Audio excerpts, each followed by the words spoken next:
What is up, Bat Family? Welcome back to a brand new The Batman update video. We've got a very small update, but a very interesting one. The Rattalada website came out with a bunch of new riddles, and the reward was a photo that you're seeing on screen right now that says Riddler Year One, with that of, you know, a kind of comic book panel-y kind of artist view on it. And that is when Matt Reeves tweeted out saying, Paul Dano's incredible journey with the Riddler isn't over yet. Unmask his new DC Comics comic book, Riddler Year One, this October. Now, there is a little bit more here as well. On DCComics.com, an actual post about this where it headlines, Paul Dano to write Edward Nashton's path to becoming the Riddler in a new DC Black Label limited series. That makes me all kinds of excited. Black Label is a bit more adult, but also Paul Dano writing it. I mean, a lot of you may have gathered that just from like Matt Reeves saying Paul Dano's incredible journey with the Riddler isn't over yet. But, you know, that might have flown past some people's heads in terms of like, oh, you know, this is Paul Dano's Riddler. But no, he is writing it. So as it says here, Riddler Year One by Paul Dano and Steven Subic. I always butcher names, so I do apologize there. It says it's a 6-issue bi-monthly limited series to launch October 2022. Now, first of all, yes, I will be covering this. Now, I don't really do comic book breakdowns on this channel. I've never ruled it out, and I think that might be some content for the future. For example, what is my favorite Joker story, and how maybe we can get into that. It's not going to necessarily be one of those like cinematic comic book readout things, but I do want to do something creative with it. So if you have any suggestions there for future content like that, do let me know. But when this, you know, considering it's just, you know, a bi-monthly 6-issue story written by Paul Dano getting into Riddler Year One, of course I'm going to read that, break it down in a video, and because it's canonical, you know, I'm gonna, why not talk about that? Get into the mind of this fantastic character and iteration of Riddler that Matt Reeves brought to our screens, and, you know, Paul Dano did such a great performance with. So the fact that he is woven himself so deeply with that character, as you may have heard with interviews, and obviously actors tend to do that, especially if they love the role, I really am a fan of him writing it. Obviously I can't speak to Paul Dano's writing,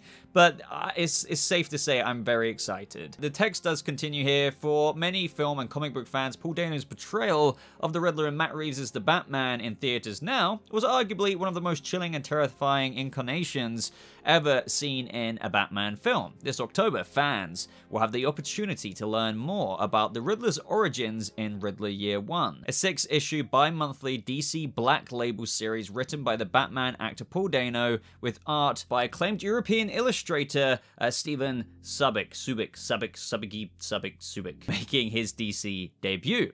Now, this series explores the background of how accountant Edward Nashton went from a simple Gotham City nobody to becoming Batman's nemesis, setting them on a collision course in the blockbuster feature film. Now, this is really interesting because I think what kind of gets me really excited is that it's a Black Label one, so they can really get into practically more or less whatever they want with DC Black Label. It's got to not be shying away from the mature tone that will be required to tackle with, you know, Riddler Year One. This is a man, as with probably what you're seeing on screen right now, got into such a state with his ramblings and journal stuff, and with what he does as well, with what he's willing to do, as he says himself, I know what I must become, to get into like a story where Paul Dano can, on a Black Label level of conveying this character, would be, to me, who loves this world, this character, this Batverse that Matt Reeves has created, to lean into that even more. It's just music to my ears and will be candy to my eyes, I'm sure. It is technically interesting because Riddler Year One could be seen, as I said, as, you know, Riddler Year One was technically when he started killing people, because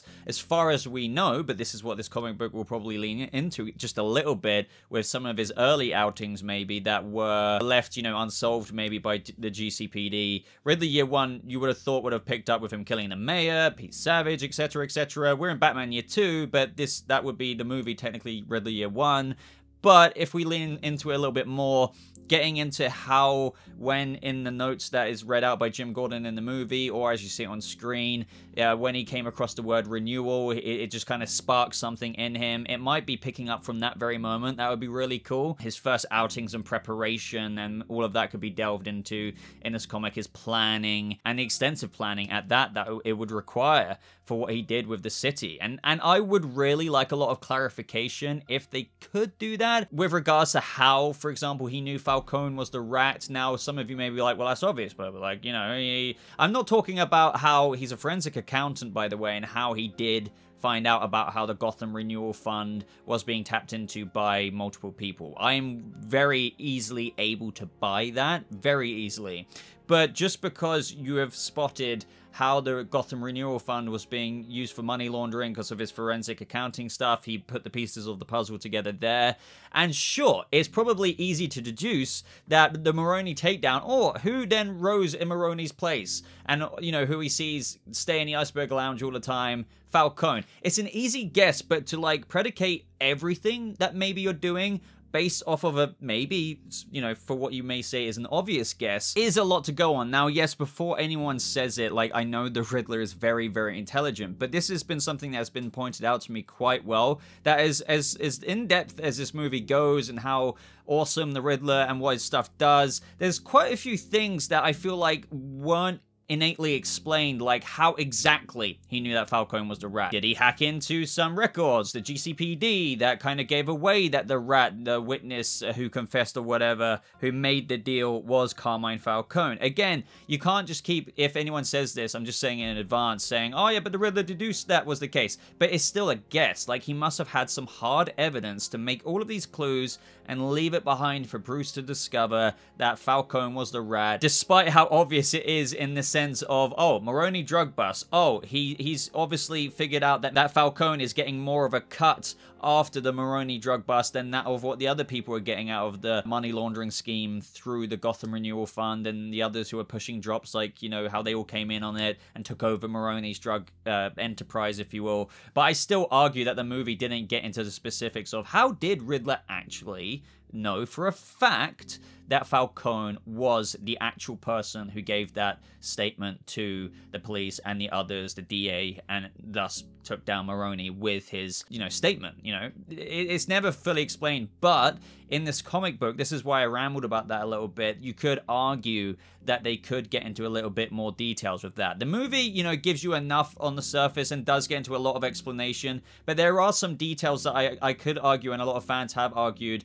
Some may view this as nitpicky, but I don't really technically think it is, because some of the stuff that the Riddler knows, you technically, the movie doesn't give a proper foundational level of reasoning for it. So these are certain gaps that the movie left out that the comic could get into. Just to put it in another context of why I would love this, you know, comic book, especially surrounding Year One, to get into some answers that the film didn't really thoroughly provide. And just to, like, put this disclaimer out there, like, I'm not one of those people who's like, oh, you're one of those people who just ruins movies, you're, you know, just can't you just enjoy it for what it is? It's like, well, no, I love this movie, but, like, there are some things with the Riddler, as much as I freaking loved Paul Dano and this Riddler performance, that sure, they definitely present the main thing that I can completely buy, how Riddler is a forensic accountant, and how he, as a result, knew the targets that he was basically going to kill, for the most part, most of them, that is, you know, the mayor, the commissioner, the DA, etc., that they were taking money out of the Gotham Renewal Fund, and how Falcone was a part of that.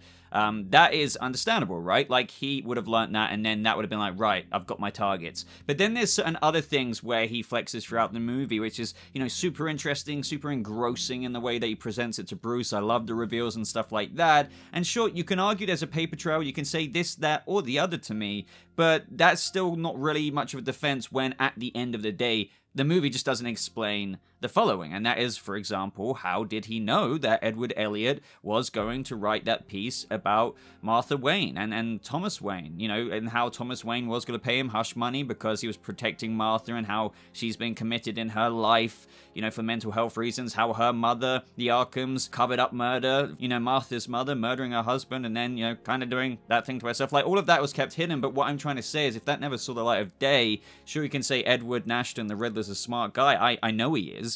but that's not a very good writing-y kind of excuse for as to, like, oh, he just found out. Like, okay, but how? Do you see what I mean? Sure, you can link a couple of things here and there in the nuance or read in between the lines of how, oh, there might have been a trail that went cold with Edward Elliot. But if that never saw the light of day and was just kept between Falcone and Thomas Wayne, and obviously Falcone killed Edward Elliot and how Thomas Wayne was distraught by that, like, this was still just within a small little bubble. Again, I know I'm rambling at this point, but I just trying to make it very clear with how some things aren't explained, with how Riddler knew about that himself. Like, they could do something, and this is why I'm talking about it in general, in this comic book in Riddler Year One, if they introduce how he found out about certain pieces, again, I don't really need an explanation for how he found out who was draining the Gotham Renewal Fund and laundering money through it, and that is those main targets that we saw die in the movie. Like, that's enough for him to be like, right, yeah, the system, the whole system is corrupt. But other than that, because the forensic accounting really just explains all of that, it doesn't really make it fully transparent as to how he caught wind of Edward Elliot, that piece, like all the inner details of that. Like, nobody else in Gotham knows about it. There's no real rhyme or reason other than just, oh, Edward's intelligent and he somehow found out about it through the paper trail. This comic could get into how he follows that paper trail. That would be awesome. Maybe Edward Elliot really does have a son called Thomas Elliot, and maybe Thomas Elliot was kicking up a fuss about the story that nobody believed. Nobody cared about his father. This is Gotham, right? But there was one person listening, and that was Riddler. That would be really cool. And that could also, you know, make that nod to the hush money payment that much cooler, because maybe one day Edward Elliot, since the Riddler's in jail, even though he did a bit of a thing in Gotham and killed some people, he's going to adopt the moniker of Hush. Again, that is, like, I'm sure it just is a nod Easter egg, but I'm just trying to clarify why there are some things left out. And, you know, if you want some kind of airtight writing here, just saying that, yes, Riddler is intelligent isn't a be-all and end-all explanation for absolutely every little thing that he was teasing in the movie. I would just love for this comic book to get into some of those answers. So yeah, guys, just let me know what you think of that. I know that probably will be too nitpicky for some, but what led me to that conversation is truly, when you're doing a Riddler Year One graphic novel, what will that be about? Kind of the state of mind, the preparation. What he did in the Batman movie would require so much preparation, even to the point of where we could see what I just discussed be explored, how he actually cottoned on to those details, something that, you know, even with being intelligent, if you will, requires kind of some hard proof to go through the extent of what he went to do in the Batman movie. We could see him get the followers, the bitter nobodies, as I believe they're called, and all kinds of things like that. But do you think this comic book should as well maybe potentially world build to a higher level, like that of what I was just speaking about a second ago, with maybe you could argue that how he found out about Edward Elliot and what was really going on there was obviously the son of Edward Elliot kicking up a fuss about the unsolved murder of his father that was just swept under the rug from that of the corrupt GCPD. They could get into things like that, but at the same time, I can imagine that some of you may be thinking, I don't know if I want too much heavy leaning on big characters like Hush in that of a comic book. So that's one thing I want to leave this video off on right now, is that how much do you want to be involved in this comic book other than what I expect to see capitalized upon and have a bit more clarification of Edward's planning, how he found out about certain things? But would you like to see more world building, maybe of that of the drops in the background, what it was like being in the orphanage? I'm sure there's going to be flashbacks that's told from Edward's point of view, written by Paul Dano. Like, I really do feel like they're going to get into little things like that, but should they lean too much on things like, oh, you know, that poor man, Edward Elliot, just like me, and it just turns out he's a nobody, and he even had a son, Thomas. Like, should they do stuff like that? Because I know there's comic books, you know, that do lean into a bit of a lore like that, and fans would have loved to have seen it more in the actual live-action version. That remains to be seen. It's just with comic books, especially as this being in-universe, it could do a bit of subtle nice world building. I don't expect them to go absolutely crazy other than just leaning into what drove him up to the points of the Batman. Maybe we're going to see some little newbie outings of where he's tried to do something. And another thing actually that I'm really excited for, given one of the revelations, if you will, is that he was kind of fascinated by the Batman and, if anything, was inspired to be vengeance himself in his own unique way. Him seeing the Batman discussed in Year One, whether that be on the news or whatever, and Edward even journaling that, could be a really interesting thing to just get into in those videos. So make sure you subscribe, guys, because I will be doing video updates on that. And this was kind of a quick video in of itself, and I call it quick, but really it's probably around 15 minutes, but that of my usual videos. This is future me, by the way, adding this bit onto the end, because this was a part of a larger Q&A video, but I've just decided, considering how long I went on in that Q&A video, to make that separate. So that's why this is just a year one Riddler, you know, announcement kind of breakdown video, and I will be releasing that Q&A tomorrow, I believe, from when you're seeing this video. Hopefully nothing goes wrong there. But yeah, let me know what you think of this little tidbit update, if you will. Let me know what you thought about my thoughts. What would you like to see explored in this 6-issued comic book story of Riddler Year One, written by Paul Dano? Tell me all your thoughts and theories down in the comments. Like this video if you did enjoy it. Do check out the links in the description, such as to my Twitter, Instagram, Discord server. But thank you so much for watching. I hope you all have a lovely rest of your day. And I'll see you, Bat Family, in the next video. Goodbye.